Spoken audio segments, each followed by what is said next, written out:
Welcome, everybody, to the Bizarre Briefing for September 2019. I'm Bryce Castillo, your host, hoisting you up into the podcast. Nice save. As always, joined with Brant Hughes. Hold it off. Hi, that's me. We got John Ryle. Hello. We got David Rowan. How are you? And you got Jacob Merrill. I'm here too. That's him. It's a full house tonight. Mm-hmm. A fuller house. Yep. Oh. A new full house, aka our fuller house. Mail that to yourself. Copyright it right now. This is our behind the scenes show where we talk about the YouTube channels that we do, the podcasts, the store, shoots and editing, community management, all sorts of good stuff. Thank you, everybody, for joining us. How's everybody doing? Sure. Yeah. All right. I'm doing all I was right. kind of figuring out who would be the Fuller House characters. I was like, I've never seen Full House. Or I think Fuller it'd have to be House. Full House, and I think Brant is definitely Bob Saget. Okay, yes. I've got to be Dave Coulier. Okay. Am I Jesse? And then you're Jesse, John. Yeah, John's got to be. And then Jacob here is. All the kids. There you go. Yeah, all of the kids. It's just the other one. I'm going to walk past the fact that I was not given a character. So, Well, you're all the way over there. we are in a new space. You might be able to hear it just a little bit. I think the audio should be pretty good today because all you guys are next to each other. We don't need a lot of monitors, but we are in the new studio, like we said last episode.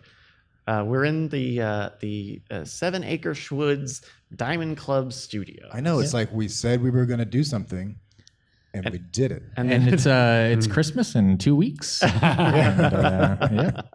We got in on time. That's right. We are here in the new studio. This is our second day of podcasting. We've got Night Attack after this. We did Weird Things and Cord Killers, which we'll talk about a little bit later.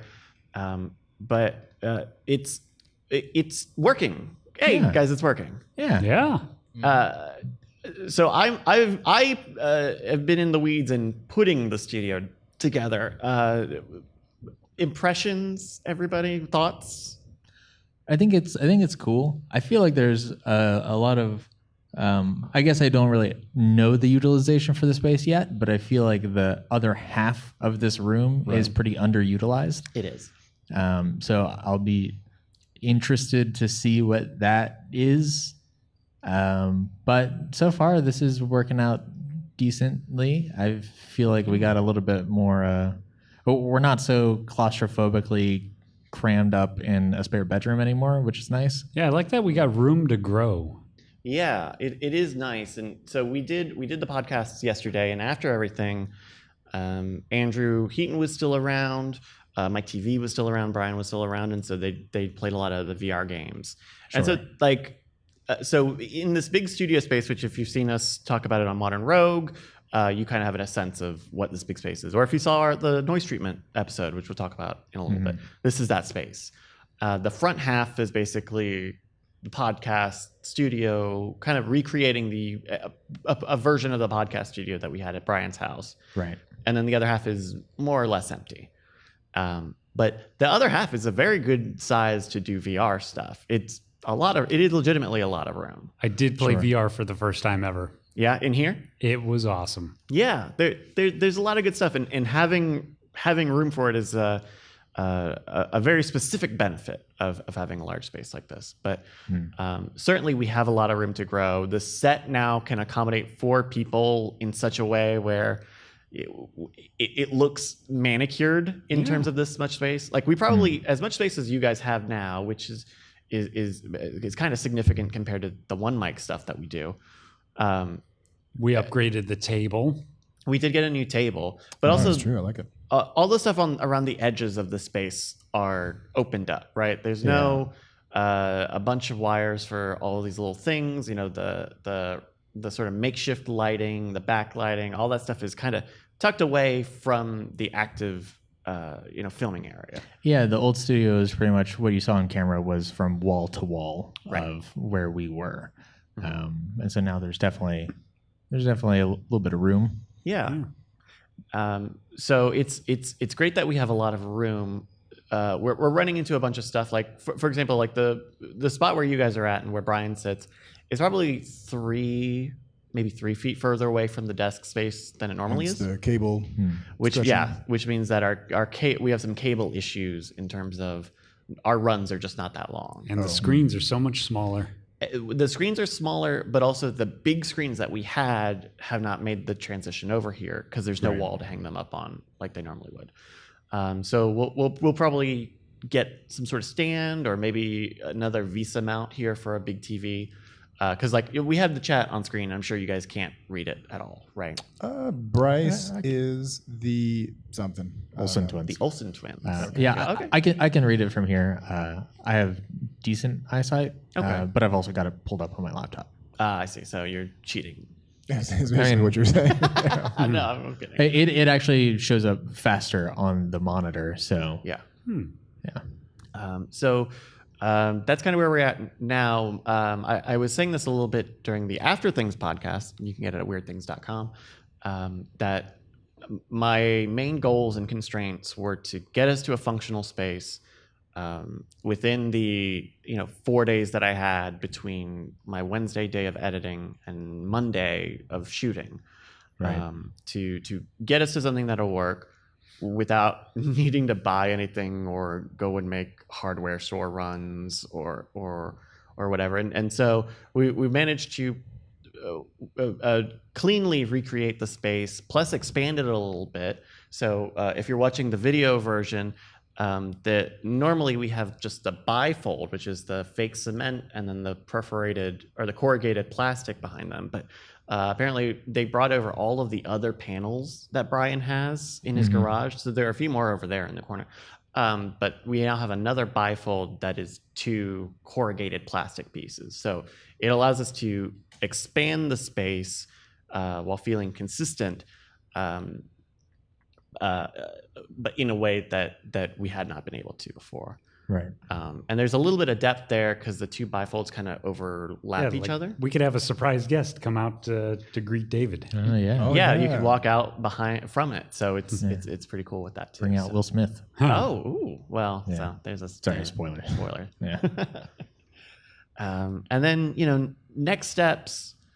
I've been thinking a lot about it because we were talking, like I mentioned, we were talking about it yesterday on the show, and for me, in terms of what to do with the space, I want it to be versatile because there's a chance any amount of this space gets used for Scam Nation stuff, Modern Rogue stuff, and I want it to not be so permanently affixed where we can't do other shoots in here or we can't reconfigure stuff around.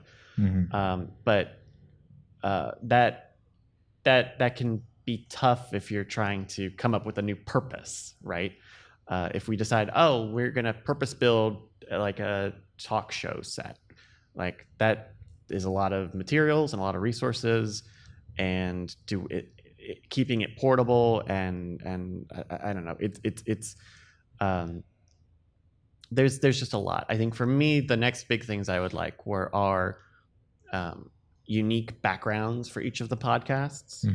And so Cord Killers has a set, Night Attack has a set, Weird Things has a set, and even if it's a very lighter version of something like these bifolds, where it's either just a texture thing or something we can do with lighting that doesn't require us to have like 3 discrete preset up sets, right? 3 permanent set stages, basically. Something where it can be modular and portable. That would be, I think, ideal for me because when it comes to the podcast, most people don't watch the video, Right. just across the board, and so it's important that the important thing is audio, which we're still working out, and then the video stuff is the video stuff. But that also is why I want to make sure this space can be used for other shows, the video and the YouTube channels. Yeah. I don't know. What do you guys have ideas or any like weird thoughts of ways we can use this extra space? Yes. Yeah, there's plenty. Yeah. No, go ahead, John. Go. Yeah. Well, immediately I would love to add like a pipe, even a small like pipe grid like over we are, so you could just do options of lighting like remotely. Yeah, a lighting grid would be great. We could, they have lighting boards, and that would be really cool. We had talked about maybe finding someone who is like an expert lighting designer and figuring out a solution for us. That would be cool and would certainly save a lot of time. A lot of the lights behind you guys now are either not colored or they're taped on gels. An early thought I had was, well, maybe we can rig a modular gel system so at least the different shows can have different colors, but we're not even at that point yet because we need to get gels and figure out how we would make it that it's not just taping everything every time. But yeah, a lighting system would be great. David, it sounded like maybe you had just little things. I mean, maybe just slight adjustments. I'm sure it'll all kind of come together as it gets used more and more. My obsessive compulsive order sees a lot of cable management.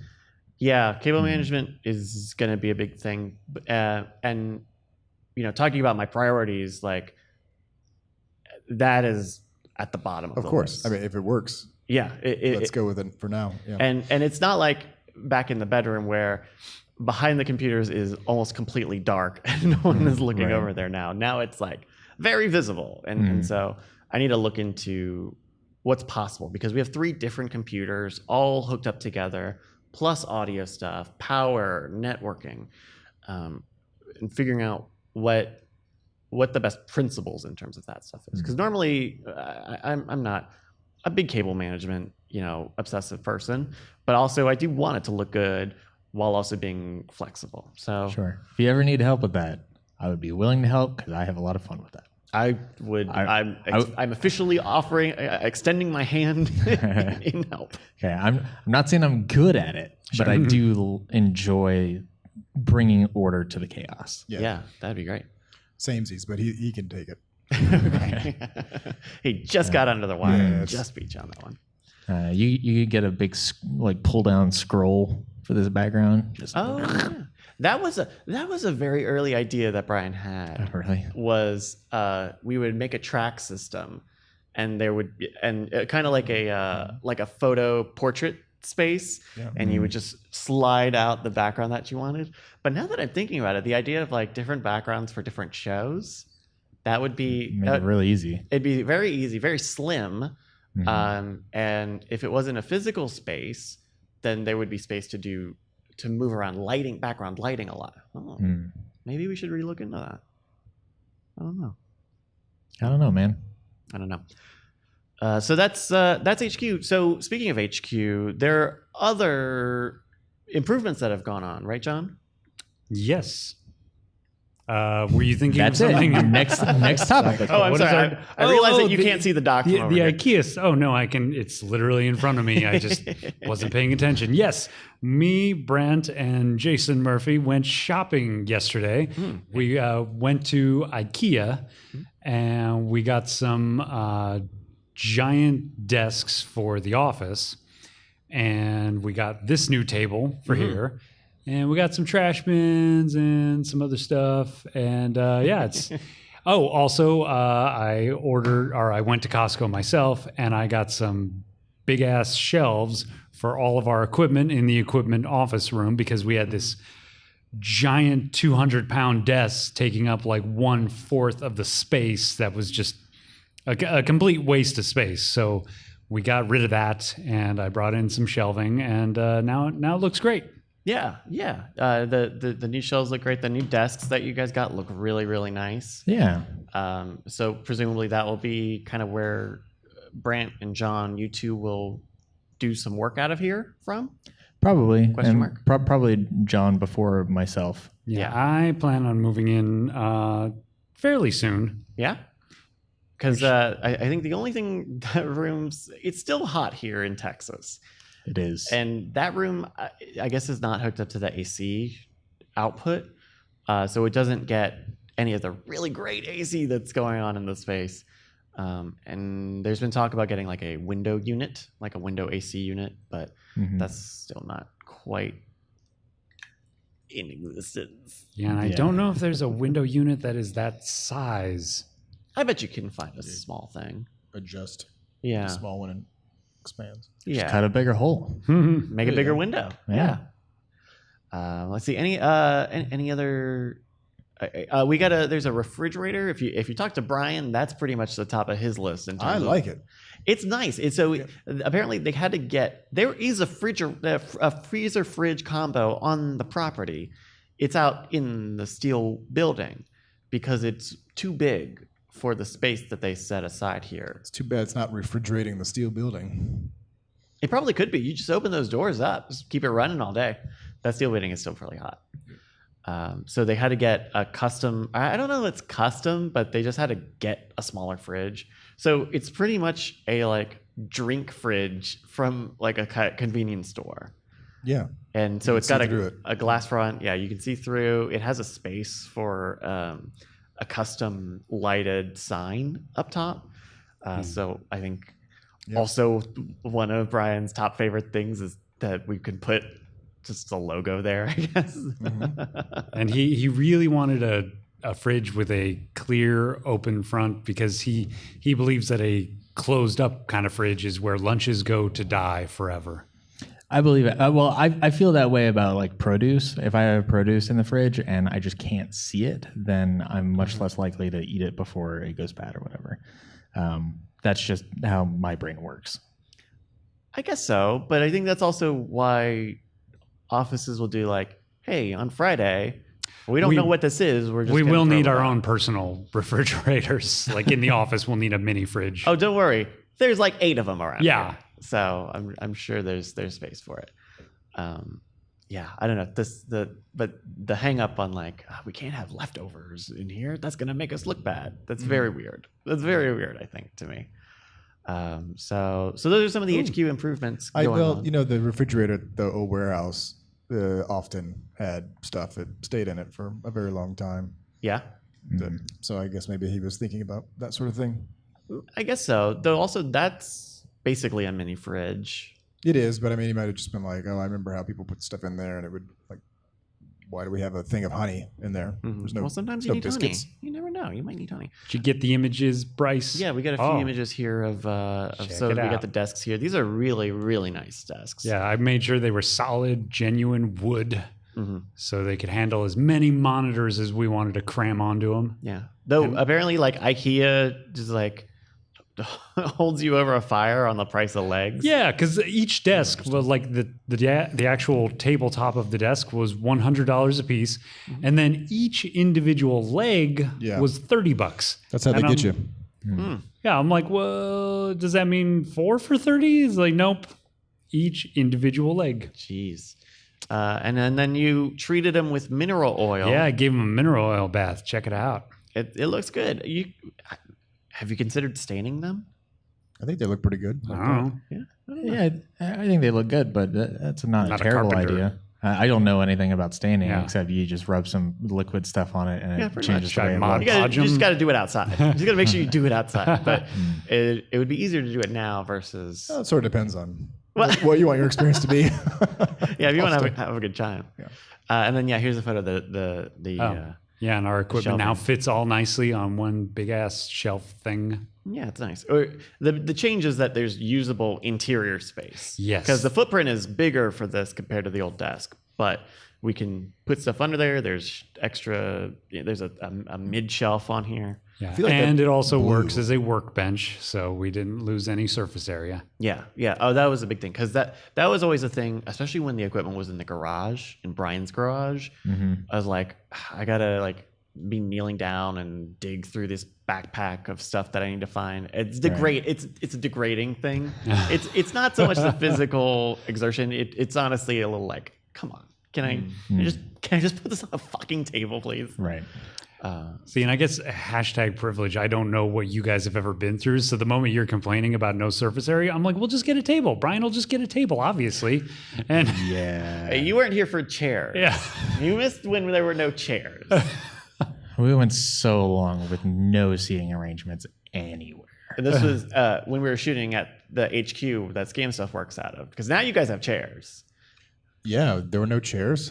There were not chairs. No, because all of the stools were being used to hold up the safe. You're right. The one stool that we had was holding up the safe, or the guys would be seated at the one IKEA, those blue IKEA chairs that kept breaking. Right. Yeah. That was what was there when I got there. They were $17 chairs from IKEA. Yeah. And so Brian and Jason would have chairs, and they'd be like, I don't know what the problem is, and we would just be like, guys, we're standing here for 6 hours trying to shoot this stuff. Give us a chair. Yeah. And then I don't know. We don't want to use the fancy. I always felt weird using the very nice chairs that the cleaning place attached has. Oh, right. Near the front. They're kind of like this one, right? Yeah. They're just fancy home chairs, basically. I had no problem using those. Sure. I always felt weird. Chair's a chair, man. I think all three the main chairs there now are all donated. I think. Oh, really? The two nicer ones came from Jason, and I forgot where the black one came from. Oh, interesting. I think it was also a contribution. Oh, okay. Well, there we go. Well, I don't know if this is a forever solution, but lately what seems to have been working is I just buy the thing and I invoice Brian for it later. Mm-hmm. I mean, that is how it should work, basically. But Yeah, I've always been wildly uncomfortable spending other people's money. You should have seen like the physical turmoil that came across me when we had to buy all of the production equipment for the first time, because it was just like, okay, let's buy all of these cameras, let's buy all of these lenses and everything, and Brian was just like, oh yeah, just fill out the checkout cart and buy it and it's all good. And I was like, I'll fill out the checkout cart and I'll let you buy it. I'm not going to buy this. That is something that you get over at Scam Stuff. It's just I had the same sort of apprehension up front. because you buy stock and all the time. Yeah. And then now I'm just like, money. yeah, We'll it's just figure out money. Though it's interesting with because like the inventory, like you're gonna sell. It's a very like 1-to-1 transaction, right? You buy it and it's got immediate value. right. But like even if the price of something that we buy, like an original piece or something, has gone up, like once upon a time, it might have been like, hey, I'm going to run it by Brian and make sure that this thing we used to pay $18 for, we're paying $22 for. And now I'm like, it's going to be fine. Like, I mean, it took me years to get comfortable and not feeling guilty buying fast food, just because I was like, even though it's food, you have to live. Right. But I was just like, I don't like spending my own money for a long time. And then now I'm super not comfortable spending other people's money. yeah. I will say what's changed is on the individual level, it's fine. But in my head, I have like this tally. And if it's like, I've spent $20,000 in the last 2 weeks, that's when I'll start going like, it'll be weird. Yeah. Then like buying toilet paper will be hard. It'll be like, I don't know. I've just gone over. I'm the same way, Brant, with you like on fast food. Like I don't go out and eat a lot, and partially just to save money. I like to cook, but also it's obviously way more economical to cook, and so I always have to like be very considerate of when I like even go to Taco Bell and just be like, well, I don't have a chance. Like this part of the week, I'm not going to even have a chance to get a meal. So that's when I really should go and spend $8 on tacos or something. Yeah, I mean, I had like 3 light bulbs burn out in the last month or something. And it's like, I really need some light bulbs because my apartment is much darker now. But I'm kind of like, I could hold off for another month. Please do not become echolocation. Please do not become like a bat. Please, like that would be so cool. It would be very bad. It would be very cool though. So Waffleophagus in the chat asks, does Brian not have a business credit card that we can access for stuff like this? I believe he does. That's what we use. Yeah. Yeah, the Scam Stuff runs through a business credit card, but it's just an Amazon gift card. He just loads that up and then some stuff we do through gift cards. But yeah, it's like on the production side, we don't typically like, before this property place, we were not buying a lot of stuff just for our production uses generally. Right. So that routine of needing money and getting it that is a relatively newer thing for us. Yeah, like the last week I've spent like over $1,000 getting stuff for HQ. Oh, wow. Yeah, there's also like a real big thing with me of going, well, if it were my money, I would know what my limits are, but if I'm spending somebody else's money, I have no idea. Right. If we're so strapped for cash that we're pumping out more episodes of Modern Rogue just to get sponsorships, then it's like hey, maybe we don't need to spend, X amount of money on something that we could hold off on for another 3 months or whatever. Right. Yeah, I feel that's kind of the same place that I'm in, because I'm not clued into the financials of this place at all. Like, whatever the fundraising goal is for the Monroe headquarters fundraiser, I don't know what it is. Me neither. I mean, I think very publicly he hasn't said a number, just so that there's not a number, which is kind of the opposite of. We're kind of doing all of the opposite of all the best practices. Things like Kickstarter says, like, have a goal you can attain, because that makes people feel comfortable, and have a time limit so people feel pressure. Well, I think we don't have either of those. I think his fear in revealing any specific number is that, so you got to that number, therefore everything's done. Correct. Yeah. And it's like a lot of Kickstarters have learned the lesson of, we're not actually done. We know we said that was the number. The stretch goals and whatnot to get people to still contribute. Yeah, I think that's part of it. I mean, I do know the rough number that we have achieved. So thank you to everyone who participated. Yeah, But, thank you for giving us. It has been Or done really have well. we? Yeah, that's the next thing that we do. Oh, wait a minute. Yeah. I guess since we're on the topic of it, the fundraiser was so nebulous to me, just because it was like, we're 96% of the way there to a number that you don't know, and also the goal is to get us moved over here, I think, but also we've been saying we've gotten 90% of the way here. It was very vague in a way that felt, because it seemed like from the initial outset, like, were we going from 90% funded to 100% funded? We're going from 0% funded to 100% It was funded? the former, from 90 to 100. Yeah. And so... Because we have the space, we have everything, except if we don't finish some of these major expenditures, we can't finish moving in. Sure. Well, it all came together really quickly, and the actual math was worked out on the back of a napkin at Torchy's Tacos. Yeah. So Sounds about right. I feel like as we worked through it, we kind of made adjustments, and things may have sounded vague in the beginning.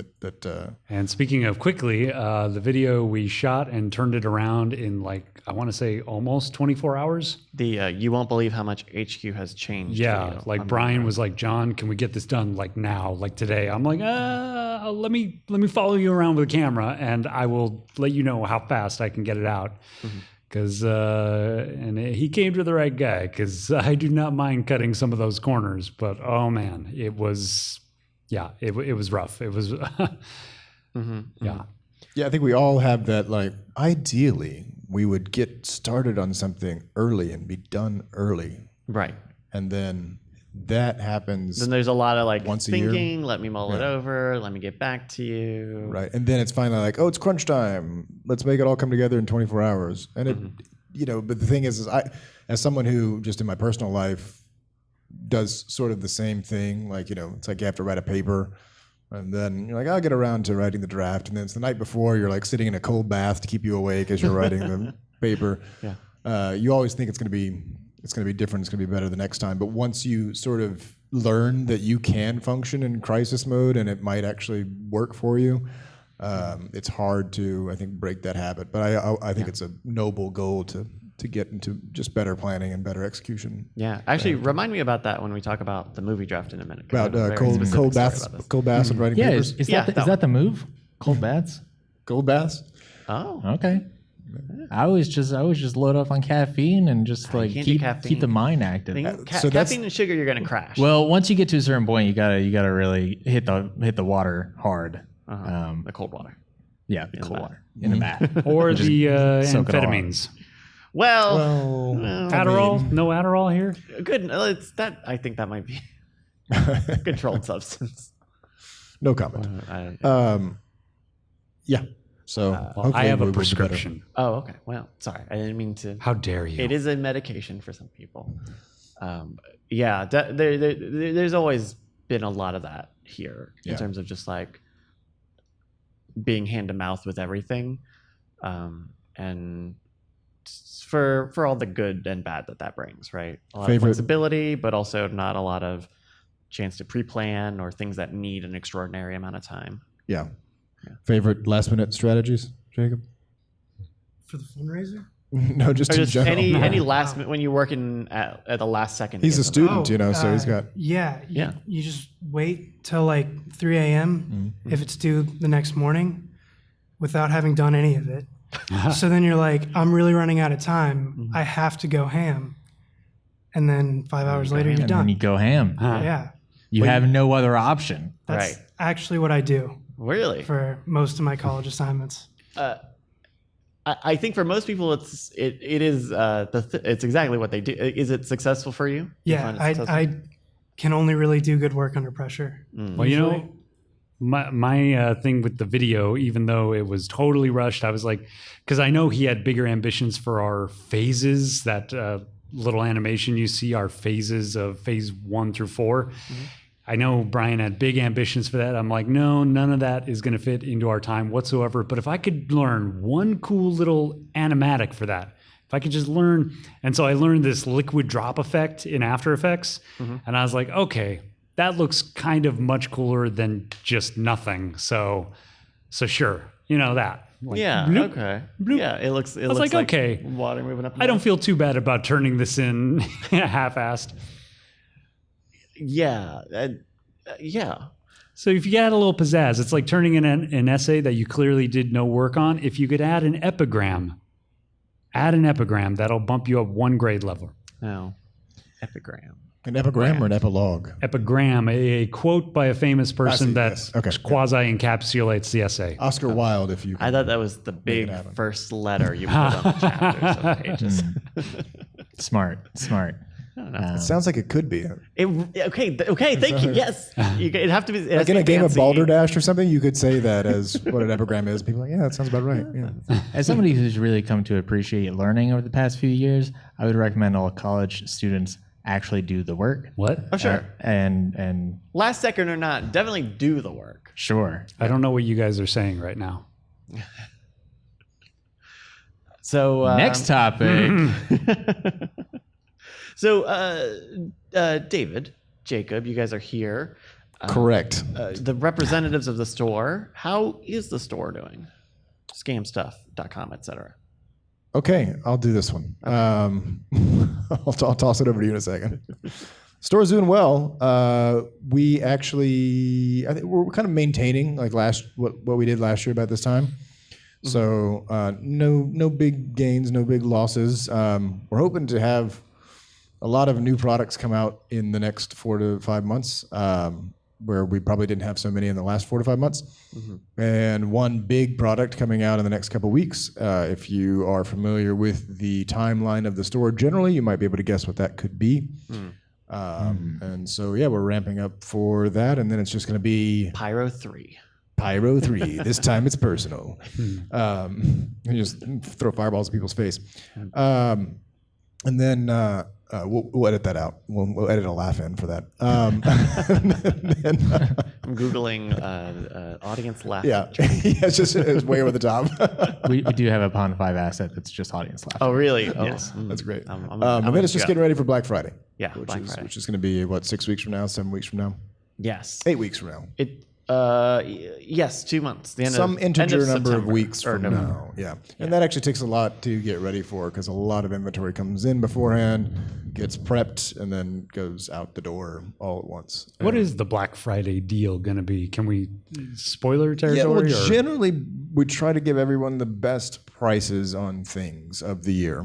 Oh, good prices on Black Friday. Yeah, not the worst prices. Yeah. Okay.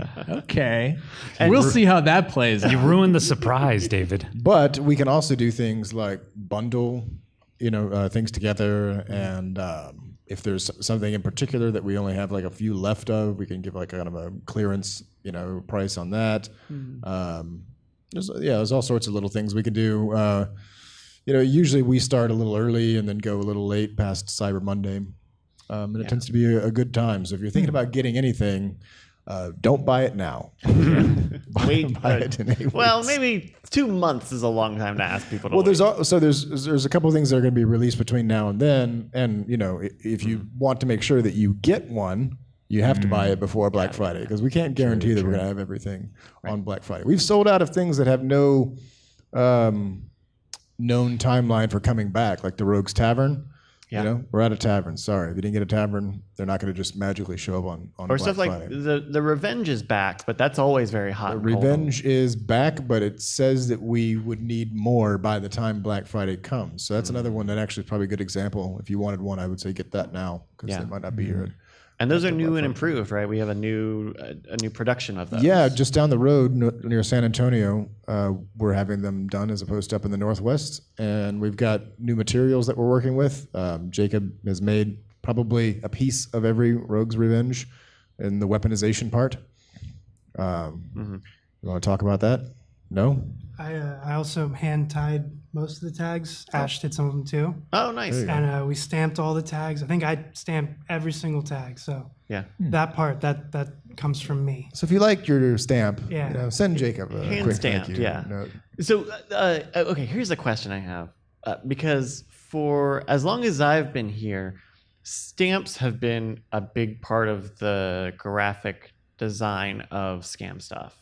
I think probably going back to maybe before John, or going back as far as I know, things have mostly had a stamp aesthetic for stuff. Yeah, well, you need them if you're going to mail them. You know what I mean? Okay, well, not Nice. not Nice. postage stamps, but like ink stamps, of course. Is that still being used for our original products? It's amazing how you take a tag and it's just a blank manila tag, but you put like a VB stamp on it, and it just makes it pop. So I think it's just one of those things where when you see a box that's blank, rather than just slap a printed label on it, adding the stamp just gives it a little bit of an extra handcrafted vibe. Yeah. Yeah, and I feel like I remember us like ordering some of those stamps pretty much right after I got hired. So like super early in Scam Stuff's life. How I'm sure stamping as a design element must be way more economical than even like stickers. Well, Or leaflets? maybe, yeah, because the ink is so cheap. But there is a lot more time involved in stamping. Yes, this one right here, his forearms are. When he first got hired, his forearms were half the size they are now. Actually, I don't think I'm benefiting. I was going to say, I think I'm probably going to develop carpal tunnel soon. Oh, That's the spirit. But sure that doesn't show up on profit sheets, so it's not a big deal. every hour you take 10 minutes and take a quick make sure you Nerve stand glides, up. just do a little bit of this. Yeah, do the wigglies, get your wigglies out. Because it does usually wind up being like we just got a shipment of 200 boxes, They need stamps. and yeah, just do all 200 of them right now. Keep your wrists straight. Yeah. Yeah. So I don't know. It's an interesting little thing because you can apply it to like the package boxes without needing to buy custom boxes, and Yeah, you can add them to. so I think sometimes too, in an earlier iteration of a product, or if the packaging changes, we might rely on stamping, and then in another iteration, we may go, let's make a custom box for it or something like that. Yeah. I will say that Jacob is really good at stamping. Like it's those rubber stamps, getting an even amount of ink across the board. And applying it evenly, not doubling it up. You can't just take the little knob on the stamp and press down, lift up, and hope to have a good enough stamp for Scam Stuff / the Modern Rogue. No, Right. you've got to consider the entire plane of the stamp. You're a stamp whisperer. This one right here. I've actually broken a few of the knobs and had to super glue them back on. Oh, my and then I get a goodness. break because there's wet glue, so I have to wait can't for use it that to- stamp for a while. So when his carpal tunnel's acting up, he just breaks the knob. Well, I got to super glue this. So yeah. Very cool. Yeah, it's just the stamping is always an interesting part of the aesthetic of all the stuff that we do. So I just kind of wanted to, I don't know, take a look at all that stuff again because it's nice, and I don't feel like I see that in the stuff that I interact with every day. It feels very bespoke to what we do. Not to stay on the subject too much longer, Sure. but let me tell you about stamping. Okay. Well, there's been times where we've had to use like old stamps, but in a new way, and so he's got to make like these cutout patterns where certain things don't come through on the stamp, and it's like we could probably just order a new stamp, but we had a stamp that said premium handmade invisible deck, and we wanted just the word invisible For the thread kits. That was always really fun. But we did recently just kind of give a new life to the badassified stamp, which I think we should just put on everything. Yeah. Just because it's fun. It's just badassified. Yeah, just whatever you're getting is going to be badassified. I put carve a D into it, so it's like it's a seal. It's a quality seal. Badassified. I think it is. It doesn't say badassified, like with a D at the end. Yeah, it has a D. Oh, it does. Oh, okay. Yeah. Okay, there we go. Hey, future thinking, forward thinking. You guys need to get one of those, those mechanized hammer tools. The stamps that automatically ink. That sounds great too. You integrate that in there, just slide the thing under, push a button, and Yeah. Oh, yeah. Brandon is describing an all-in-one applying thing. You're describing like the mailer. Yes. Template thing. I'm talking about the tool that shunk. blacksmiths use to press down metal and everything. Get one of those. It's like a mechanized hammer, effectively. Oh, wow. Yeah. Like one of those presses that they do all the videos on YouTube with the crush things. A really fast hydraulic press. Oh yeah, hydraulic. Yeah. We need to mechanize thread cards first. That's. Oh yeah, if you get a Houdini cell or an invisible thread kit, anything that contains invisible thread in it, just making that card with the thread on it is. Those are all hand done. Those are all hand done, and they look like they're machine done because they're that precise. And that's what I do is I promise to David I'll have 200 by tomorrow, and then I wait until 2 a.m. in the morning, and and then I'm like, ham. David's expecting me to have 200. Time to start. See, if you add an epigram, David wouldn't know a thing. Oscar Wilde once said. Just JM. That's two epigrams. Yeah. 2 big letters. The epigram's the first letter. And just for people who don't know, going ham is when you just binge watch John Hamm stuff on Netflix, That's right. right? Yeah, okay. Accurate. That's right. Mad Men, 30 Rock. That's what Urban Dictionary Todd Marker. defines going ham. That's right. Oink, oink. All right, so some other topics here. Let's talk about the podcast very quickly because they haven't changed too much, but we did have a big event day last night.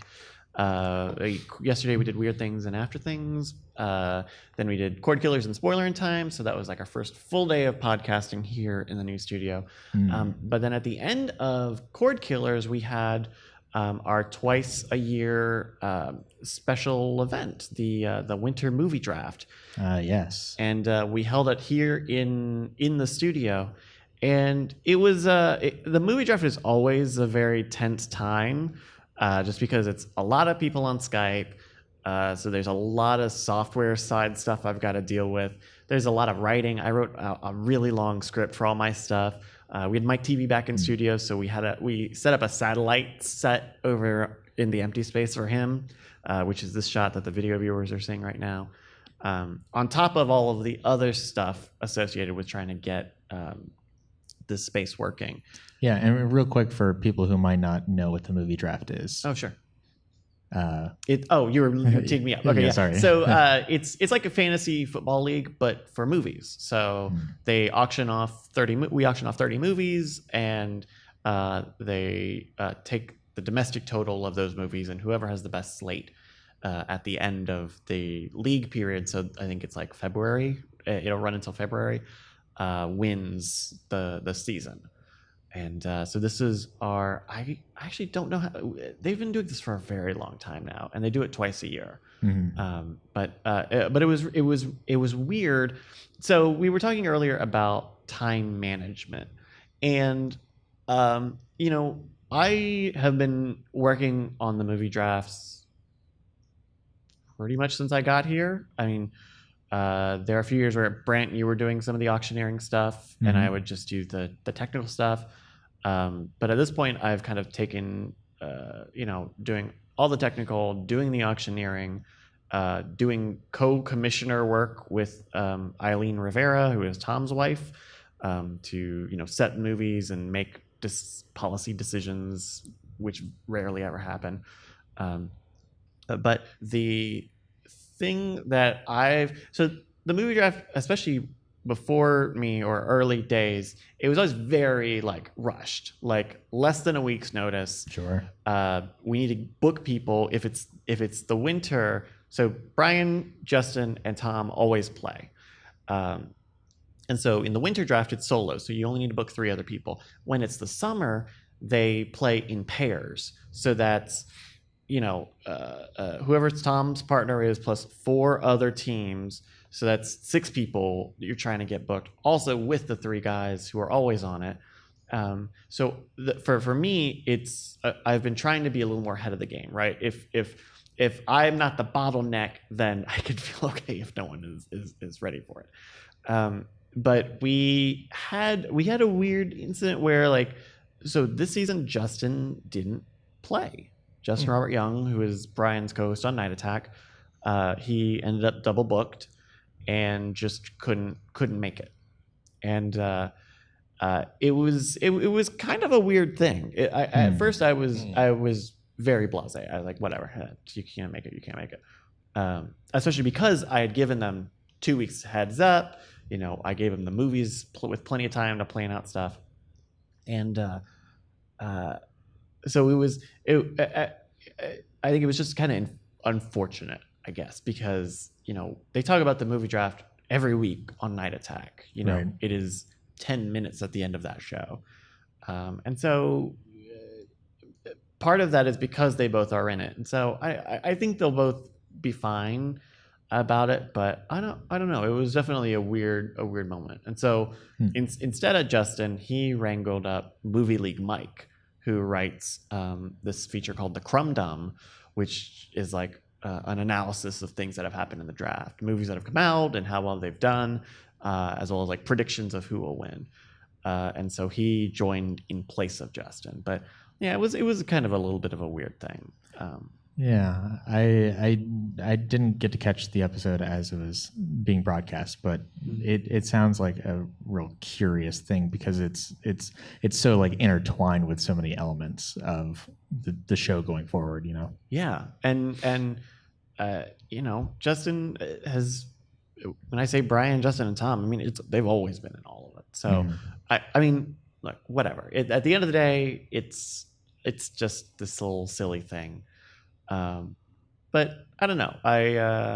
We'll see. We got Justin's blessing to run with the story that he died and that he was cowardly, or / he was too cowardly to play in this winter draft. So we'll see. But yeah, that was just the sort of thing where it felt like, well, I try to give you guys enough time, set a date so everyone has time to plan and work around it, put it on the calendar.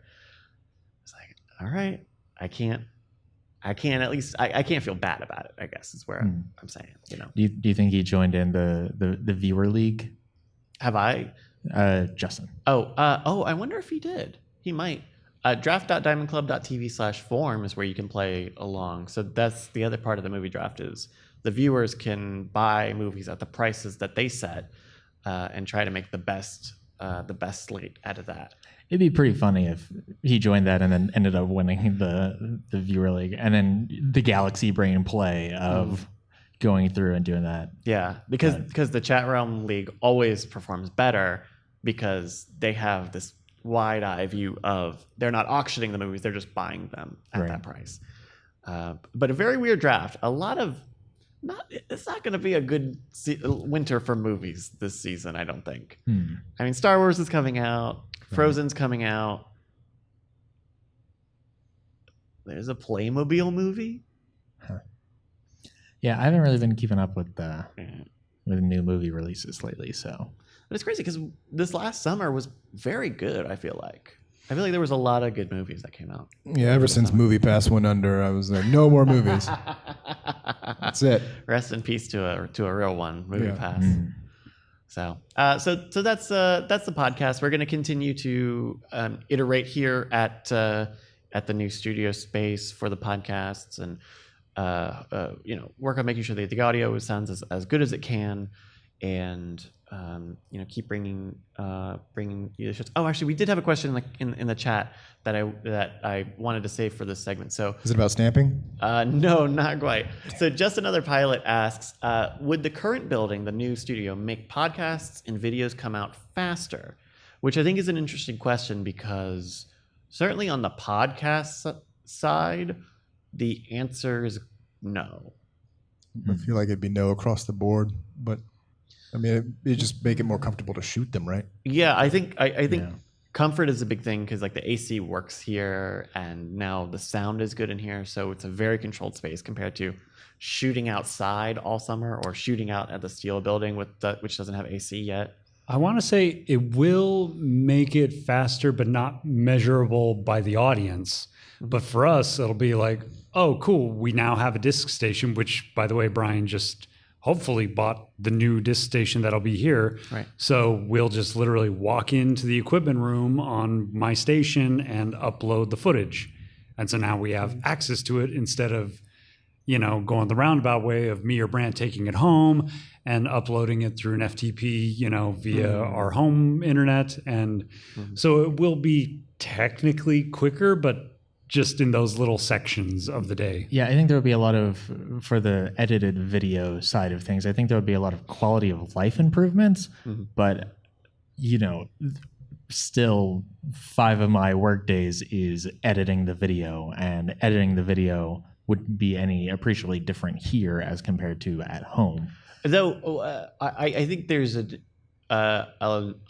very hard to quantify amount of productivity that comes out of working out of the home, though, or working not at home. Yeah. Yes and no, depending on the type of person. Sure. I think some people, I'm going to speak for myself.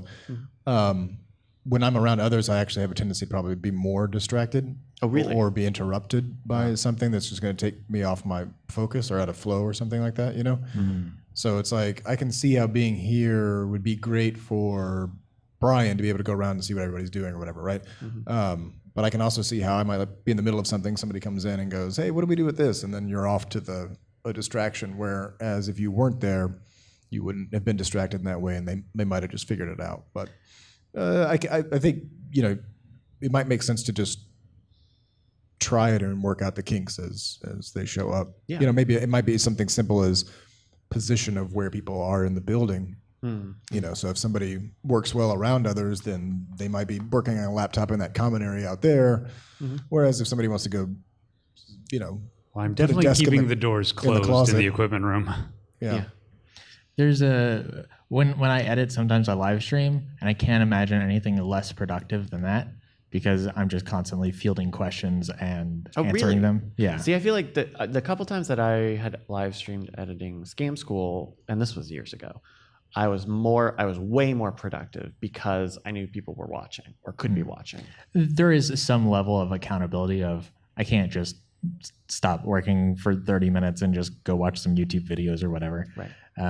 But yeah, if I'm like in an editing workflow, I'm always stopping to just like talk to people and explain things to people. Whereas I wouldn't be doing that on my own. But I feel like whenever I would do stuff out of Brian's house or whatever, I was always super productive, because that's not where I want to be at all times. I would really like to leave. Yeah. So if I want to leave, I get my work done so I can go. It's an interesting twist. Yeah, and I feel like here there's some element of that. It's maybe a little less heightened, because it's not like, oh, I'm in your tight personal space of your home, but I think I'm always so constantly drawn to home that I just want to be like, okay, let me show up and get my work done, and then I can go. We also had someone asking about 1080 or 4K, and that's not a studio space issue. Moving here has not solved any of those problems. So right now we stream from here out at 720p 60, because the capture cards that we have are pretty old. They are the capture cards that Brian has had for probably ever, Right. basically. And so those capture cards are pretty old, but that also means, like, for 1080 you are doubling the amount of data basically that you are handling compared to 720. And so between the fact that I don't think that these capture cards necessarily can do 1080 60, and the fact that we have a pretty beefy computer here doing all the switching, and it's relatively recent, we would need a significant amount of technological upgrades to do all of the complicated switching and live producing that we do in 1080, and certainly 4K is not on the table just realistically at all. I have heard that even more new computers are arriving or on the way. Oh. So maybe that'll be something towards it. But right now the new space doesn't open that up in an appreciable way. Right.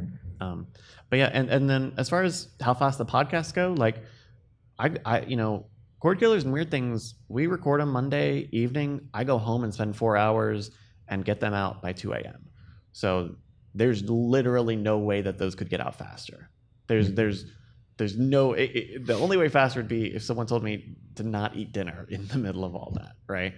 And then Night Attack, Cheeto edits and publishes Night Attack, so that's kind of on his schedule, and he's kind of off doing his own thing. So, and I don't necessarily want to take that away from him if we don't have a good reason to, especially because Night Attack goes late, and then Wednesdays are really heavy editing days for me. So, that's its own system. So it's Monday night your Taco Bell night? Oftentimes, though. No, not Monday night, but Monday afternoon between the podcasts, because I definitely don't eat here, or there's not food here. I guess I could bring a sandwich from home, but no. What normally if between the podcasts. the refrigerator Okay. Hang on. All right. had a clear front to it, and there's just food in there? Well, That's my idea. it would depend on what the food is, I guess. Okay. What if it was just? I was gonna say, what if it's Taco Bell, but then it's like, oh, you just got a bunch of cold Taco Bell in there. Well, but we do have the toaster oven. Sure. And soon we're going to have a real oven, right? I mean, we have the vents for it. Toaster oven sounds like Crunchwrap Supremes can be made. I know too much about Taco Bell. Never mind. I see. Sorry. I don't know about an oven coming in, John. I know we have a space for an oven. I think we have a space for a dishwasher. I don't. Yeah, I've heard a desire for a dishwasher. We have a lot of dishes. Ooh, what about a dishwasher? Andrew Heaton is staying here and is going to be here for at least another week. And so, What is? Andrew Heaton. Oh, He's living here right now. He's a person. I see. So yeah, a lot of that stuff gets used. Okay, we spent a long time on that, so let's get into another topic. How about that? Okay. The Discord for Modern Rogue has been in Discord. Ah, nice. Hey, That was a good one. what's up, Brant? What's good or not? Not the Discord. We love the Discord. Though. So one of our primary patron rewards for the Modern Rogue Patreon at patreon.com/modernrogue. The $5 tier gives you access to Discord and a few other things.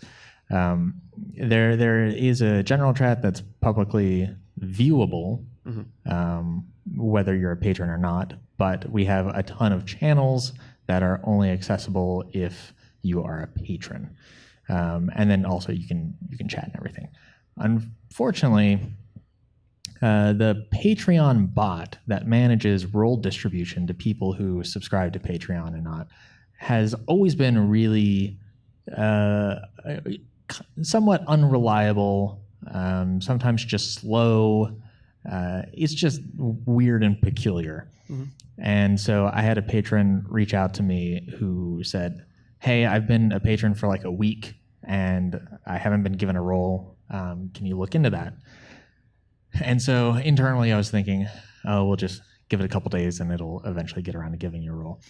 So this was like early to mid week. And I was like, hey, you know what? Just wait till Friday when my edit is done and then go ahead and remind me and I'll look into it, because I know that there are ways to deal with the bot where you can effectively reset it so that it basically rechecks everybody's status and it'll clear up some of these people who get skipped over like that. And so they reached out to me on Friday and I was like, okay, cool. Let's do this thing. And I haven't done this with the Patreon bot in probably a year and a half or something. It's been a while. I don't have to do it too often. And so I went into the Patreon settings and I disconnected the bot and then I tried to reconnect it, which is not the way that I had done it before. I only realized after doing it this way. The way that I had to do it before was go into each individual Patreon tier of pledging, disassociate it from Discord, reassociate that tier, go to the next tier, disassociate, reassociate, and just keep doing that through all the tiers, and that would work. Instead, I did it in like a full server level or whatever, and now every time I try to reconnect it, it just gives me a weird, like, nondescript failure. And so it stripped all patrons of their roles, and I can't add them back. So now I've just been telling people to let me know if you want your role, and then I manually check Patreon for their subscription status, and then I give them the role. Jesus. Well, hopefully, and you've sent in a ticket with Patreon's support team. And the helpful person who spoke to me just reiterated the submit a bug page to me, and then said, I'll send it off to the engineering team. And then nothing ever happens. Yeah, I have not heard a word back from them in a week and a half, 2 weeks. So, I would actually recommend, this is not the right way you should do it, but tweeting whatever case number they gave you to the Patreon support account, because most of what they do all day is tell people submit a case, but you can say, hey, no one has made any activity on this case, and it could be losing us money, or to say something so that it is very serious, because it's very serious, right? And see if that pushes it forward, because I think stuff does legitimately get lost, and we can avoid that happening if just send a tweet, with a tweet. Yeah, so it's an ongoing investigation. Yeah. So that's that. Also, Modern Rogue related shirts. I think we actually did. We showed off this design last episode, right?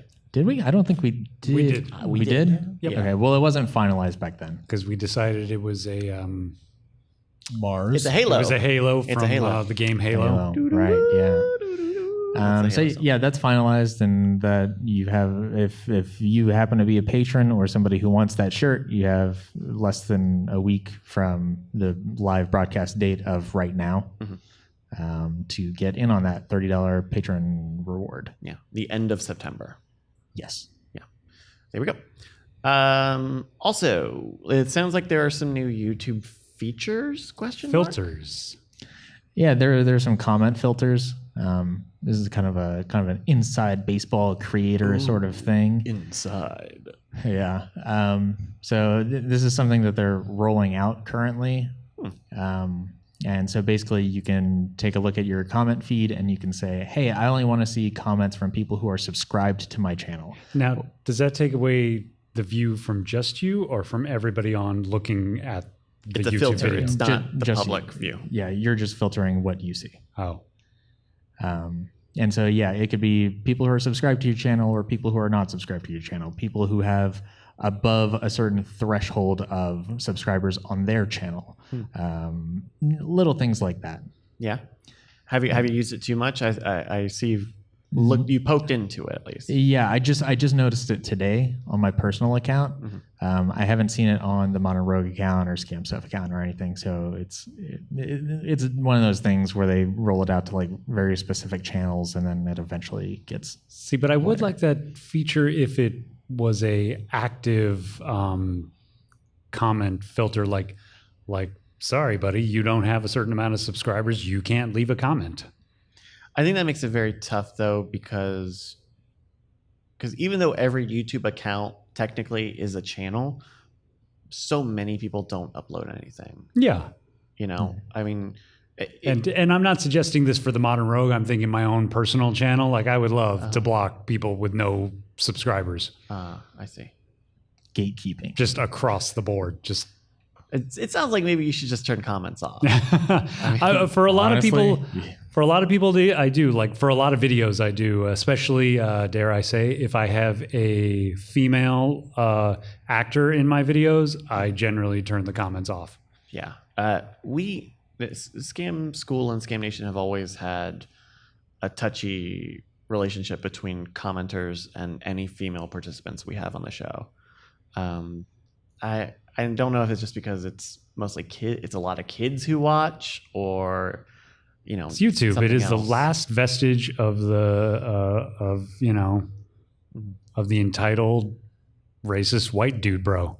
Yeah, because we'll talk about the videos themselves a little bit more when you get to Scam Nation stuff. But we had a good friend, a local friend of ours, Jess, was in a few videos that we shot for Scam Nation, and she's a very animated kind of goofy person, and she had a few flubs. Yeah, and she was fun. Yeah, but seeing comments, it's like, oh, that girl is so wasted, and she's being a fool. It's like, no, that's just that's who she is, and a lot of stuff I delete just because if I was not a part of this and I was considering being a part, like on the show as a guest or something, and I saw that's how they let people talk about the people, especially participants who are not teaching anything, who are just spectators, I would look side eye at it, really, because that's it. Either the comments are a part of our community, or they're a thing that is naturally occurring in YouTube, and we take a lot of efforts to curate the comments that are on the videos to various degrees, but it's certainly not a no man's land. It's certainly not a wasteland. I mean, Scam School, part of what made Scam School a big thing was because Brian would respond to the comments back in the day. So I don't think we have the pedigree to say, well, that's just how people online are. And so, I don't know. There's always a weird relationship with women on our channels that I don't appreciate from the commenters. And that's all channels. Sure.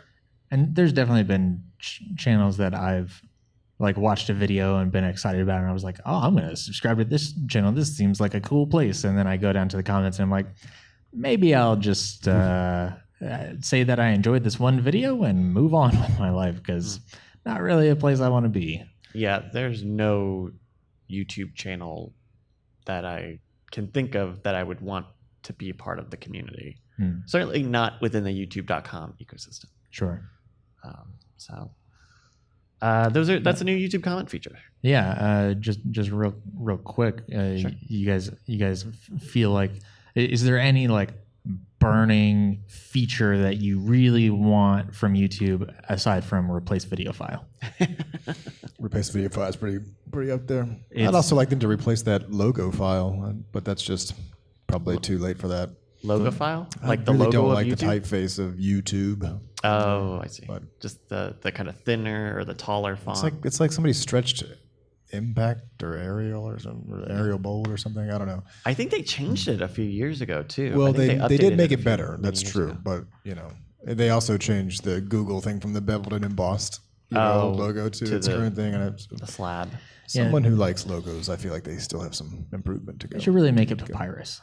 Papyrus, yeah. That would That's be a pretty good solid choice, yeah. That would be a very good April Fool's Day prank for YouTube. Is just make the site Papyrus. Just the whole Papyrus. Papyrus. Then you wouldn't get people in trouble. You wouldn't be deleting people's emails. It would be a very safe April Fool's Day prank. Feature requests. For me, a big one would be multiple audio tracks.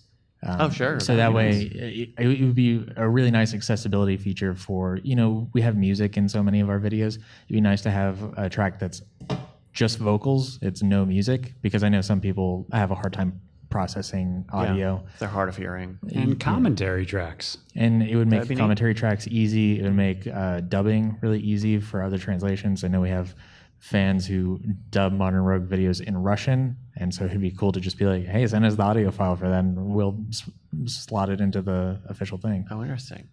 I would like, I guess this is what annotations were, but I would like some form of annotations back. I would like a clickable thing on the video that is not the end of the video. Okay. Like we do Spoiler in Time. It's a podcast to adjacent podcast to Cord Killers, where they talk about new TV shows and movies, and they spoil it and they dissect it. And we use time codes in the description of the videos, so if people just want to skip to a certain thing, they can. But those, especially the past 12 months, those clickable time code links have been iffy at best. And you know what I learned about clickable timecode links just recently? What's that, Brent? Thanks. If it's in the description, mobile users can't click on it. Right. It has to be a comment. Huh. Oh, If it's a comment, Wait, what? If it's a comment, they can click on the timecode and it works. that's insanity. So or chapter selection, a very basic thing you could do. Chapter selection would be very good. so good. You know, I think those are very basic things. Talking about multi-track, I mean, it would probably be something Google would do of like making people bake in their multiple audio tracks in when you upload it. But there are broadcast standards to apply multiple audio tracks to a video. It's not what 99% of YouTubers would do. They are not equipped to handle files in that way. They certainly don't use that file format. Who knows if, what do they use? Not WebP. WebP is for images, but do they use H.264, 265 on YouTube? The very common high compression video format that YouTube uses wouldn't do that. Yeah, and also then you run into the problem of you can't add additional tracks after it's been uploaded, right? Because it would have to be baked into the uploaded file. Right. Oh, I know a feature I want. Okay. WebM, I think. On mobile, when you add videos to your queue, because I always put my stuff on my TV and I add videos to my queue. Once you have the queue, you can't readjust the queue. You have to literally remove videos or re-add them.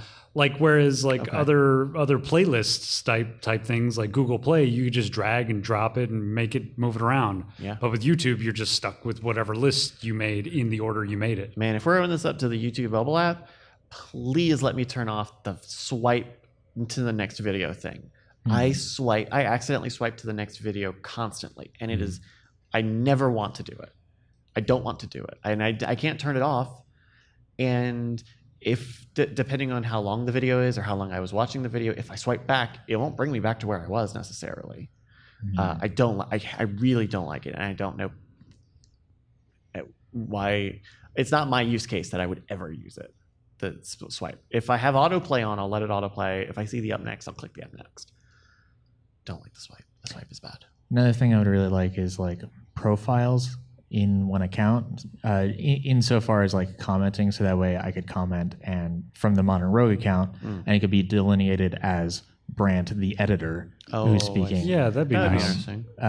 Or alternatively, if there were badges that you could give commenters, so that way I could comment from my own personal account and it could say, hey, this is an official, the editor account or whatever. Yeah. Just because anything that gets Brian to either comment from his personal account, which he won't do for some reason, or get all of us to have different voices in the main account. Yeah, and also roles in general. So if I'm doing a pipeline with somebody, it's they have permission to upload, but they can't delete any videos. They can't accidentally do something dumb, I think they have a basic framework for that. Do they? Because so they have a couple of different rules, but basically what it kind of boils down to is there's no middle ground between someone who can upload videos and someone who cannot upload videos. If you can upload videos, you can delete them, but there's no upload only. There's no non-destructive role like that. Yeah, there's comment moderator, which you give somebody access to, which only gives them access to deleting comments, but they don't get to see the comment feed like we would. Right. Yeah. So that's a limited thing. And then there's also, I think there's a community manager role that you can give somebody, and I don't remember exactly what access they get. I think that's you can edit playlists and you can log in and see the video feed, but I think that can't upload videos. Right. And then the next step up is basically, you can pretty much delete the account if you wanted to. I think it's a manager account. It's insane. Yeah. Of course, then again, I mean, how long has eBay been around? And to this day, you, the user of the account, is the only person who can do anything with the account. I mean, you can't hire anybody, or you can't share your account. There can only be one user per account. Oh. And some people have entire businesses based around their eBay. Sure. Well, that's yeah. It's very weird. Of course, none of these things are what YouTube's going to do. YouTube's going to do the new upload. Has anybody uploaded a new video using the new upload beta thing? No, what is that? It's just a new. It's in the Creator Studio beta. Is I think where you access it.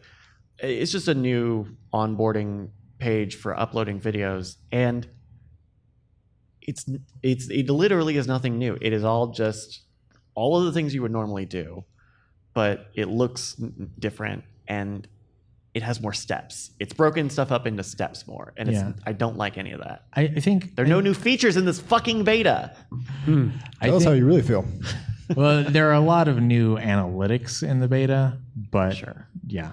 I think the one thing that the new upload tool does a little bit better is just showing some of those options that existed in the old stuff, but nobody paid any attention to, because you'd have to go, okay, let me go into advanced options, and then let me scroll down to this thing, and then there were some things that were kind of tucked away and hidden more so than it is with the new upload. But yeah, I don't think there's anything fundamentally different other than a reskin of the same options you already had. I think the whole new YouTube Creator Studio beta thing is a total boondoggle. I mean, the fact that now that's the default experience for everybody. I don't think you can choose to stay in the classic experience, but they still haven't built out the new studio experience for playlists, cards, end screens. I think transcriptions probably I don't think are still in the new beta yet. These are major features that you have to click a thing and it says, oh, well, we're going to open a new window and you're going to have to do this a different way. Like, it's a very... it's sloppy. It's sloppy, yes, yeah. It's weird. It's very weird. I mean, the playlist feature, if you ever like really dive into making and organizing playlists, there are 3 different generations of design choices in that workflow. You know, I mean, you go to a playlist page and it's kind of the last most recent design where, you know, it looks in place, but then you go to edit a playlist and it's the previous design with some of the buttons and you know, the organization stuff. It's just it's not comprehensive in a way you would think the biggest video platform in the world would be. You know, playlists are supposed to be are supposed to be a thing. You know, a non-zero part of YouTube, and I don't know. It's frustrating. Yeah, and playlist. Let's say I've got a video in the 47th position. I need it to be in the 7th position. Why can't I just punch in the number 7 and have it slide up to the number 7? No, you got to click and drag it up. And drag, but you can't scroll. No, there's no scrolling. Yeah. Or you could. There used to be a move to top button. I don't even know that's that. But it's I don't. I'm so frustrated with it. But chief among them all, replace video file. It would be nice if it was like, okay, you have to keep it to the same exact length. Or I could understand, like, give me one, just, if you have to have, you know, some, like, fake news filter thing and say, like, we have to control this somehow, then make it so it's obvious when a video has been replaced and say that it has to be the same length or something. But the funny thing is that there's no accountability for keeping the same title or thumbnail or description. Sure. So all of those change all the time if you wanted to. But they're not the meat. I mean, newspapers change headlines all the time. Sure, but I think if I watched like a totally normal video by totally normal channel, my favorite channel on YouTube, and then all of a sudden the title is like, I like it when bad things happen to good people, and I'm like, but I liked this video, and I don't like it when bad things happen to good people. Then there's still similar problems. Although there are ways to address kind of what you're concerned about. You can analyze and assess a video, and then you can. I mean, they already have the tools to do that, and then you can assess which parts are the same and which parts are different. You could say maybe oh, let's upload this new video file and then let's keep a 360p version of the bits that have changed and then keep a change log of those things. And they're like... Because the way that YouTube fundamentally works is it does keep video and audio kind of split out in that way. Because that's the fundamentals of how they are able to change quality on the fly. Yeah, and it's like there are plenty of ways to address accountability for changed video files. Agreed. But they have changed video files just for very large companies, and there has been zero accountability for disclosing that these have changed. So Apple, Google, they've very quietly changed some of their videos and just played it off real fucking cool as though nothing ever happened. Yeah. There's I think Blizzard is one of the ones I know of very recently having that happen, where just they were allowed to change a video and keep the link or something. It's weird. It's very shady. It's very bad. Yeah. Give the tools to the people. That's right. All right, let's talk about some of the videos that have come up real quick. Let's start with Flashbangs. Hey, the Flashbangs video. Which one of you guys edited that? Flashbangs was fun because it was kind of an experimental thing. I actually had the first rough cut of the video made by my co-producer in Los Angeles, Matt David. I sent him, we did the whole Dropbox thing and shared all the video files and all the assets. And he just went through and did a rough cut, basically like trimmed the fat. You know, so I get back to it and it's a basic layout of a basic modern Rogue video. And I just went through and cleaned it up and took it to the finish line. So it seemed to work out pretty well. And so how much of that initial, I guess, A cut that person made, how much of, percentage-wise, of your workflow did that take away from you? Or take off your plate? I would say it took at least a good 4 or 5 hours out of my workflow time, just because, good. Not only is it all laid out and set up the way that I want it set up based on my specifications, but all the trim has been fat, all the first pass edit is done and all the fat is gone. And so I just have to go in there and there was a couple moments where I needed to trim it up a little more. And there was also a couple moments where I'm like, we didn't need to cut out that short. So I expanded it a little bit. But other than just going through and tweaking and finishing it, no, it saved a lot of time. It saved at least half a day to a full day of work. Oh, wow. So this is our first video where you had someone doing the video work? Yeah, there's been a couple videos now, other videos where I have had the sound done by somebody else. Right. But this is the first one where somebody else went in and edited it based on our style guide, our Bible. Cool. And then also, Brant, you did the sound treatment video. Is that right? Correct. Yeah. How was that? Because that was, I know when we shot it, kind of an ambiguous proposition. Yeah, it was curious because I personally kind of felt like it didn't even really need to be a video just because we were all working, and I felt like it would have taken off a lot of pressure and stress of the day if I didn't have to worry about how I'm going to turn this weird thing into a video. But I think the video itself came out fine. Basically, Brian and Jason talk in a really echoey room, and then we do time lapse, and then they talk in a less echoey room. I feel like our testing was kind of weird because it was sort of inconsistent in some ways, and also it was just like the different forms of the tests were pretty similar in a variety of ways. I think for us there is some benefit to let's say the condense or the dynamic mic, the Heil PR40s. The PR40, yeah. So like that, you really don't hear the bulk of the echo in even the before test. So for demonstrating how much echo there is, I don't think it was a really effective sound clip. But I think for us, it's such a specific use case for how we treat the room that it's beneficial to us, just not as much the audience.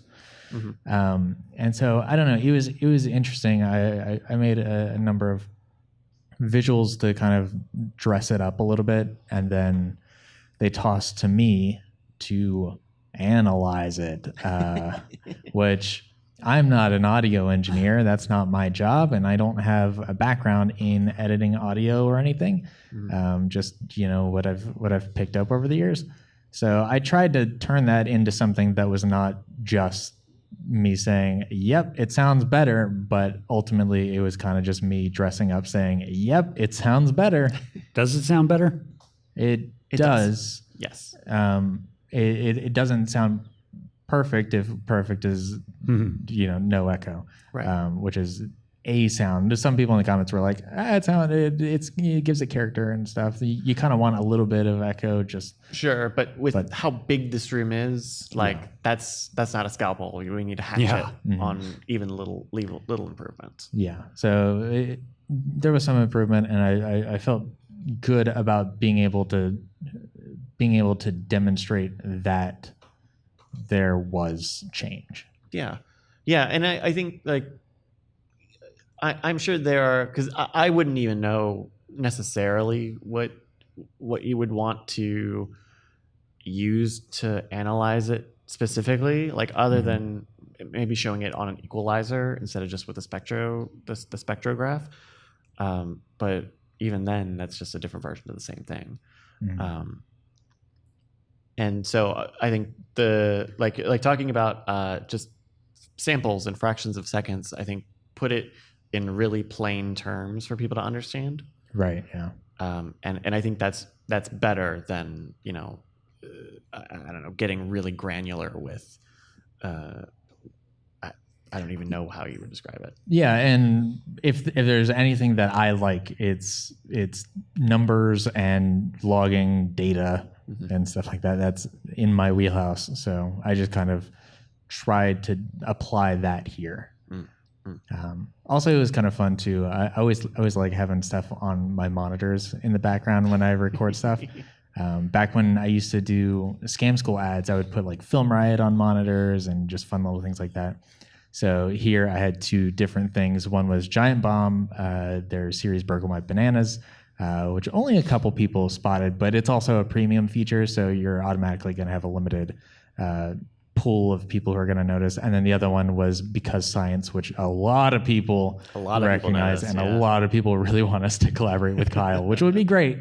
But he's a nice guy. Yeah, he would do it. Yeah. Ooh, looks like it's kind of dim in there. Like maybe a few of your light bulbs went out or something. Actually, for that shot, I brought a bunch of John's lights and brought them in there. Otherwise, I would be just a silhouette.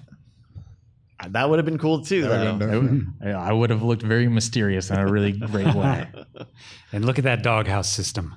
Yeah, it's a very fancy looking computer. Very nice. It's back there. All right. Also in Modern Rogue, last Modern Rogue thing, shoots. We've had some shoots lately. But I think most specifically we want to talk about today is we did an everyday carry video, or two videos. Right. We shot those in here. That's right. Yep. It was a little bit less filled in. Yes, it was pre-studio space. Yeah. But it was after the sound treatment. We've shot some stuff in here before so I know we used the high LPR 40s in that sound test because those are our daily drivers with the podcasts.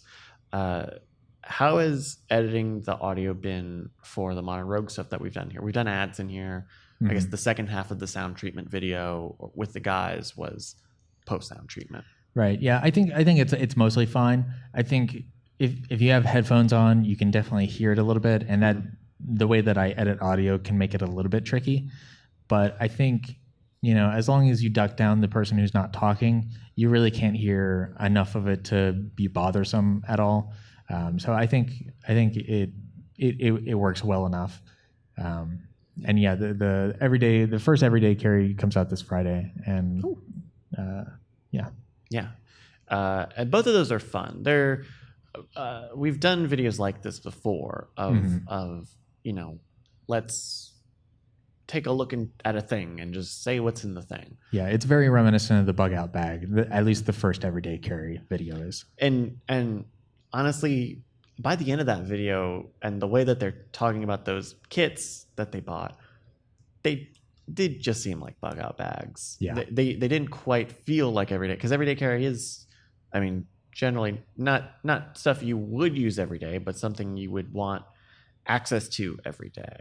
You know, where some of the like health or the medical care stuff felt like this is more of an emergency kit that I would have in my car every day. Right. I think there are different types of everyday carry, and I think some people do sort of see it as a little bit more of a, I would never need this on any given day, but it's something I would want on me every day just in case. But I think just more broadly, people on the internet tend to view everyday carry as stuff that you use every day. And I think that's kind of what we were expecting, and these bags were definitely not that. Yeah. It's like debit card versus license. One of those you always carry. But one of those you use never every day. Right. I use my license every day. He likes the speed. And everything else is cash. Yeah. On the Scam Nation side, we had we've been pretty steady in terms of our output. We're doing videos. We actually, so this is. I'm not going to go into too much detail, especially because this video will come out. We last week, as we were recording this, or the previous week, we didn't have a new teaching video on Scam Nation. We reran the HQ video from Modern Rogue for the fundraiser with just an additional intro from Brian, but we didn't run an educational video. And the short version of that is that we've had this happen a few times with Scam School, but basically the trick that we taught, we found that someone is selling a pack of tricks, and that trick is included in it, even though I think it's it's a hard case for me to think that someone should be the only person who can know. I don't know. I'm not a magician. I don't feel any big ties to magic. So for me, it's just like, well, I don't. It's not like we're showing people how to make, some big machine or some big stage effect. This is a very small handheld thing that you do. And but we ended up holding off on that video. So once we get to do some research and get some okays to run that video, we've got one in the bank.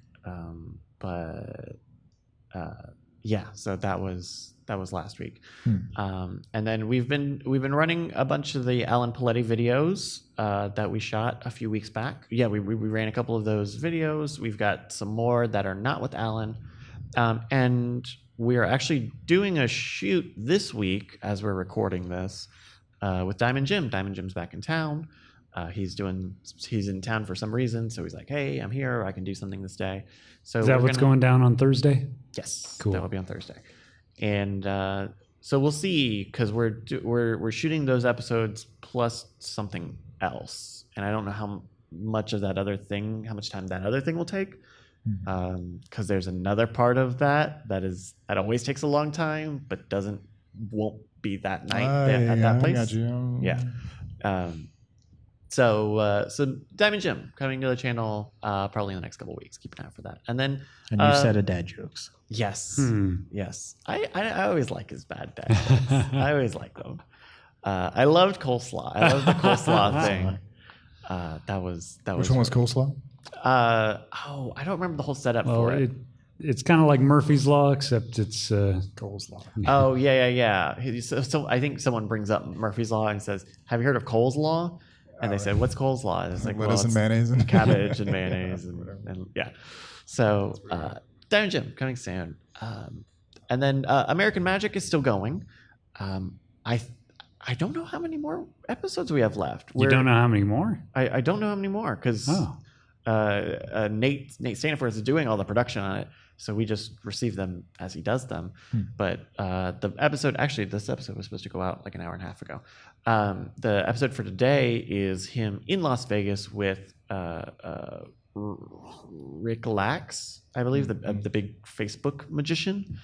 And it's a really interesting talk because I had seen YouTube videos about his work and kind of they're very basic things. They're in a lot of cases not necessarily even what I would consider magic. You're saying that his magic lacks something? Oh, because his name, yes.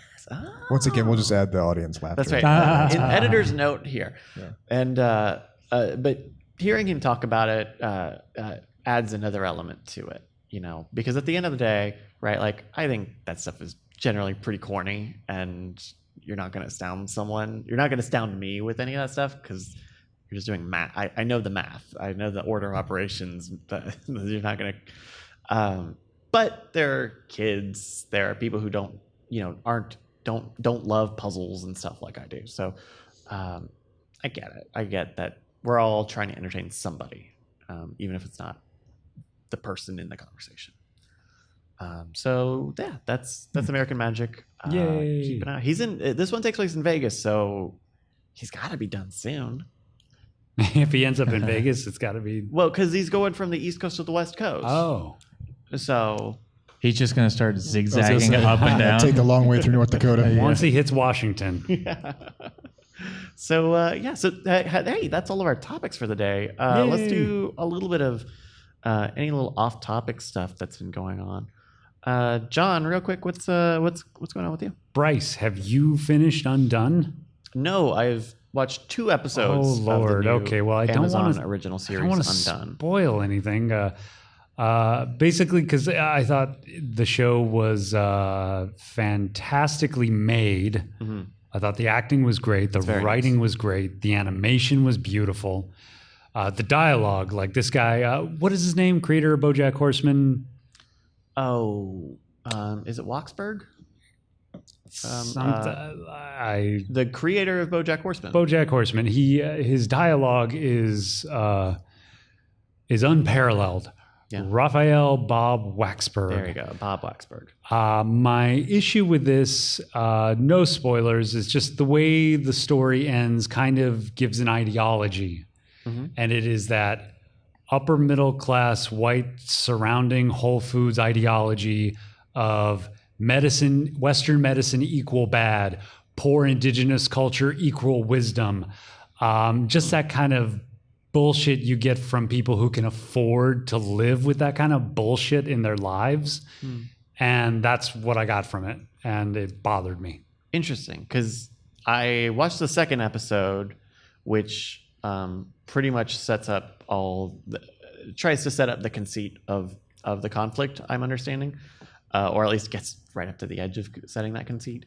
And there is room for like a weird, like spiritual, supernatural element to it. I didn't realize there was like a holistic element to it. It's interesting because it could go either way. Like, and I think it's kind of already dug its, because I mean, I assume there's going to be a second season just because the way it ends, but I think it's already kind of dug its heels in by the end of the first season. But maybe I'm wrong. Maybe he will surprise me. Yeah. What if the second season undoes the first season? Or what? I don't know what you mean. I don't know what that. Brant, anything for you? So I readjusted my sleep schedule. Okay. Longtime viewers of the show have heard this before. Yeah. So now, are you trying to get back on a normal cycle, or are you getting off of a normal cycle? I've slightly overshot a normal cycle, but I'm close enough that I can still reel it back. So previously, I would go to sleep at anywhere from 6 to 8 a.m. and then wake up at like 3 p.m., 4 p.m., something like that, and real chaotic sort of schedule. Yeah, and a lot of working through the nights. So last week I decided, hey, you know what? I'm just feeling like having a normal schedule. And there are 2 ways to go about it. Either you can roll your schedule back or you can push it forward. Push it forward. Last week I pushed it forward, which is a great way to go about it if you have the flexibility of schedule to do it. sure. So that means staying up longer. and sleeping more. Oh, okay. Great. So just for example, when did you wake up today? Today I woke up at probably 11 or so. Okay. But That's about the time I got out of bed. yeah, but the past few days I had been waking up at 10 or so. Yeah. And yeah, like last week it was a lot of waking up at 1 a.m. and just having a real long day, and it's always really fun waking up early if you don't have to immediately rush off to work or whatever. And yeah, it's like last week I got more sleep on average per day than I have on average for the past year or whatever. Wow. Just because it's like I have all of the time to push my schedule forward and just get 9 or 10 hours of sleep instead of 6 or 7. Yeah. When I was sitting at the studio last week, so it basically took place over Thursday and Friday to get 99% of this done. Mm-hmm. And on that the Friday, when I got, so both of those were very long days. It was like 22 hours between both days. Friday I got home at like 1 a.m. I guess on Saturday technically, and then slept like 14 hours. Like I couldn't let myself get out of bed until like 4 or 5 p.m. And then I was doing a stream that night, and then when I finished it, I pretty much went to bed. So it was, it's good to have the flexibility in your schedule to make changes like that. I've been pretty much getting up at 10 a.m. like every day for the last few months, and I know why. It's because my community center has free espresso, and they don't open up until after 9. I see. Yeah. But yeah, for me, the big barrier is always Thursday night edits, where it's like if I feel like I need to push through the night to finish the edit by Friday morning, then it totally skews everything and throws me off again. So I feel like I've been doing better about saying it's okay for this video to not go out at 10 a.m. and instead I will get some sleep, and then I will edit through the morning and afternoon, and then it'll just go up later on Friday. And that allows me to kind of keep my sleep schedule in check. I've been getting tired at midnight, and I'm like, whoa. Usually crazy. what would happen is it would be like 6 a.m. and I wouldn't even really be tired necessarily. I would just say, I cannot keep staying up later than I currently am, so I'm forcing myself to go to sleep. I'm wondering if I heard somebody talking the other day about having a non-24-hour circadian rhythm. I have the same thing. I do this exact same thing that you do every now and then. So there's a pineal gland like issue. They did an MRI and it's like slightly calcified, and they're like, oh, you probably just like don't get the melatonin release at the time when other people do when the sun goes down, and so. Wow. Yeah, So you have just this drifting sleep schedule? Yeah, I'll do the exact same thing. Like it'll get to a point where it's no longer functional, and then I'll go, I have to like actually step in and push it forward and do the thing to reset it. Wow. And then yes, there's generally a time where it's like everything's working out great, but the slightest thing on one day can set it just back tips you into off balance. Yeah. So it's an ongoing struggle. So no Xanax in this crowd either, I assume? No, I do take melatonin.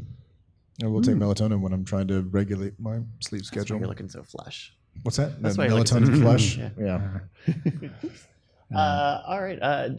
Jacob or David, anything off topic going on lately? Nothing?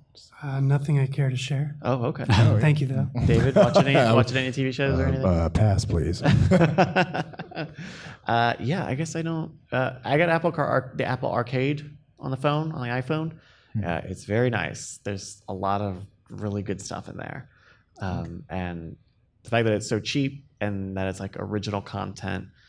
I mentioned this a little bit on one of the podcasts where because you're paying for this like buffet style service, when you play these really good short narrative games, like there's this really good game, Assemble with Care, which is only 2 hours maybe, and it's not difficult at all. But it tells a little story. It tells it really well. The interactive portions are good. but it's the type of game where you still have to put so much care into making any video game, especially one like that, that you would have to pay $2 or $3 on an app store to play it. And I've been burnt by that on the past with like, hey, this is a really good game. I liked playing it. It was only 2 hours and I spent $3 on it, and I feel like I wasted my money. It sours it is an outside force souring because it took the work. Too little time? Because it didn't feel like a good use of my money after the fact. You know, it felt like, well, I could have spent $3 on like a taco from Taco Bell? On 2 tacos from Taco Bell, or like coins in another video game or something, like premium currencies, whatever. Best value. Yes. And so this kind of erases that feeling a little bit. It kind of erases that feeling of not getting a good use out of your money, because there's like 60 games at least right now. And almost all of them have been really good. There's some that are like really kid and family friendly that maybe I'm not super gelling with, but there's a good variety and some really good stuff in there. So yeah, big recommendation for Apple Arcade. Nice. Yeah. My clothes haven't been fitting lately. Yeah. You've been putting on some weight? A little bit. Ah. When I went on that thyroid medication a couple of years ago, like I was trapped at like 125 pounds for years and years. Oh no, how horrible. Yeah, but then I messed up my arms lifting up that desk up to the 3rd floor or whatever, so I went to the doctor and they were like, "Hey, dude, your thyroid like is way overactive. This is not how your body is supposed to work." Yeah. So I went on medication. I started putting on pounds, and then they doubled my medication or increased it, not all the way up to double, but yeah, and then put on a little bit more weight. And it's unfortunate because a couple of years ago, I got real into buying a whole bunch of new clothes because I was like, I've just been wearing the same clothes I've been wearing since high school. Yeah. And so now it's like, I've got all these relatively new clothes that are a bit more snug than they once were when I got them. I can't wear a bunch of pants that I bought anymore. Yeah, I'm in that phase of life also. Yeah, and not medication based or anything. Just I've been trying to do a little bit more exercising at my apartment's gym, and overall it's been a good experience, especially because it's open 24/7, so I can just go whenever. But then still, some other people go. Well, I've also put on 5 to 10 pounds since I moved out to Texas. Yeah, because before I moved here, I didn't own a car for 10 years. Yeah. So I cycled everywhere, but I also got hit by a van a year ago, and that lawsuit will be settling, hopefully, fingers crossed, in like 4 or 5 weeks. And at that point, I will feel much more comfortable getting back on my bike. Yeah, we're getting old. I mean, I'm turning 30 next year. Wow. I actually weigh what I weighed. Behind, right? Or you're not too far behind, Brant. Yeah, a couple of years. Yeah. So. Well, I weighed what I weighed in high school, which I was a little chunkier in high school. I don't think anybody asked you, John. This show, anything else? Anything else real good? Everybody good? All right. This show is called The Bizarre Briefing. You just listened to it.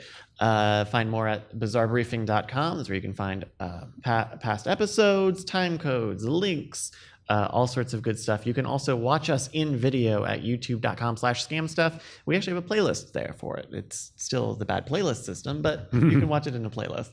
That's youtube.com/scamstuff. Plugs. Let's go around the horn and do plugs. Jacob, anything you want to plug?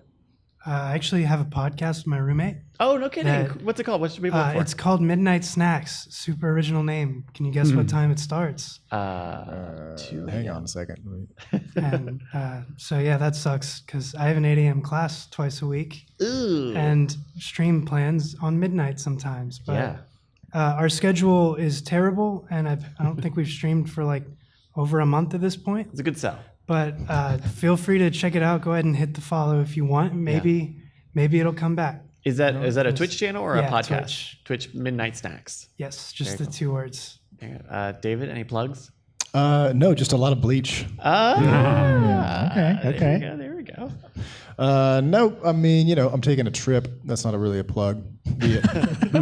Look for me. Yeah, I'll be out there doing the thing. Yeah, and then really the only place I'm active anymore is Instagram at David Rowan. So. There you go. ROWYN. ROWYN. Yeah. John? Technically, I have Twitters, but you know. You haven't tweeted much lately. Yeah. John? Oh, all the social stuff at Skeptically Pwned. Skeptically Pwned. There we go. PWNED. No E. I don't believe in silent letters. Okay. Well, but you do have a- PWND. But you do have a W. I don't know that it's necessarily silent. It's just not making a W sound. You need the W, otherwise it's on. It's on. But you have a P too. How dare you? Just Well, okay. branch plugs. PSWHN. Yeah, like the X. fish hook. Well, no silent X's. Brant? You can find me on Twitter at Gadwag, GATOWAG. I don't post much, but I read a lot. Same with Instagram and the Modern Rogue Show at Instagram, which Brian now knows that we have, which I guess he didn't know about. We were on a shoot one of the Feds at the past episode, and he goes, "Do we have an Instagram?" And I'm like, I've been tagging you in photos for 2.5 years on that service. We did.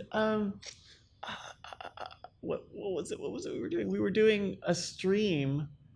We were. Oh no, I think I was plugging. Oh no, he was promoting that we were doing the podcast on Monday, and he goes, "Check out all our podcasts at twitch.tv/Night Attack Show." I had a tweet. I had a text, and I'm like, Love it. Gotta love it. or no, it was our last one from his house. That was it. That's why it was happening. But yeah, awesome. But also the Twitter Modern Rogue Show. Yeah, and the Instagram Modern Rogue Show. Yeah. There we go. You handle both of those. Mm-hmm. You can find me on Twitter at Brycas, BRYCAS. I'm Neshcom, NESHCOM on Instagram. I also do the Scam Nation Show accounts on Twitter and Instagram. One more time, this show, bizarrebriefing.com, youtube.com/scam stuff is where you can find it. Search us in your podcatchers, Overcast, iTunes, Google Play, Spotify, and you'll find us. We record the show live at twitch.tv/Night Attack about the end of the month, about the previous month. So check us out there, follow us on all the things, and until next month, bye. Bye.